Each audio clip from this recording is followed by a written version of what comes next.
శిరోమండలం case విషయంలో ఆ కేసుని రాజకీయ పార్టీలు తమ స్వలాభం కోసం వాడుకోవడం జరిగిందనే విషయం క్లియర్ కట్గా మనకు అర్థమవుతున్నటువంటి విషయం. అలాగే ఇప్పుడు ఈ అనంతబాబు కేసు విషయాన్ని కూడా ఈ రాజకీయ పార్టీలు తమ స్వలాభానికి వాడుకుంటాయంటారా? నిజంగా బాధితులకి న్యాయం చేస్తాయని మీరు అనుకుంటున్నారా?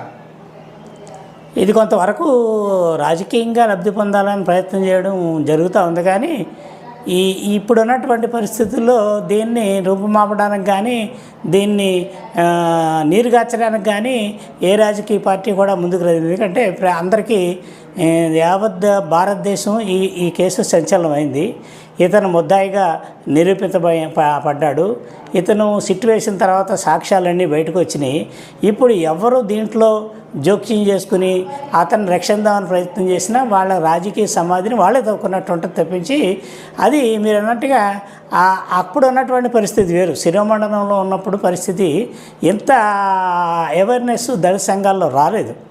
ఏంటో ఆందోళన చేయడం, ధర్నాలు చేయడం వరకే చేశారు. కానీ కేసుని ప్రాసిక్యూషన్ తరపుని పూర్తిగా నడిపించడానికి కానీ ఆ విధంగా సలహాలు ఇవ్వడానికి కానీ దాన్ని వెన్నుండి తిరగడం కానీ చేయలేకపోవడమే మనం చేసుకున్నటువంటి మైనస్.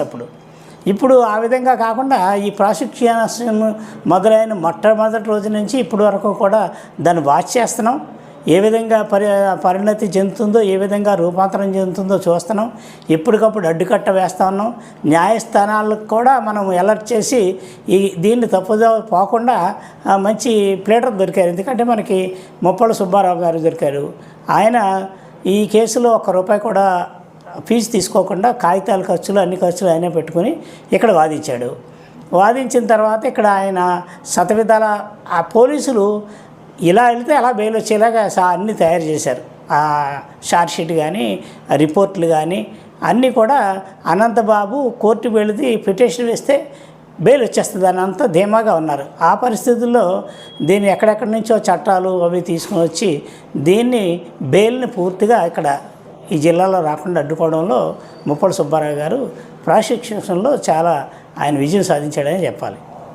ఇక్కడి నుంచి హైకోర్టుకి ఇచ్చిన తర్వాత హైకోర్టులో కూడా చాలామంది దళిత సంఘానికి చెందినటువంటి లాయర్లు వేలాది మంది ఉన్నా ఎవరు కూడా దీన్ని ఛాలెంజింగ్గా తీసుకొని మేము పనిచేస్తామని ఎవరు రాకపోతే అక్కడ ఒక సీనియర్ కౌన్సిల్ పోసాని వెంకటేశ్వరరావు ఆయన ఈ కేసుని స్టడీ చేసిన క్రమంలో మేము వెళ్ళి ఆయన కలిసి ఈ పేద కుటుంబాన్ని ఈ హైకోర్టులో కూడా మాకు ఏ విధమైన సహకారం అందదో మీరు సహకరించాలని కోరితే ఆయన కూడా నేను ₹1 తీసుకోకుండా చేస్తానని చెప్పి ఆయన కూడా చేశాడు. హైకోర్టులో కూడా బెయిల్ రాలేదు. హైకోర్టులో ఆయన కేసు వాదించేటప్పుడు ఈ బాధితుడు ఎవరైతే నిందితుడు ఉన్నాడో నిందితుడి తాలూకు బంధువులు వెళ్ళి ఆయన ఇన్ఫ్లుయెన్స్ చేయాలని చూసినా ఆయన ఏమీ ఇన్ఫ్లుయెన్స్ అవ్వలేదు. అక్కడ బెయిల్ రాలేదు. అంటే మనం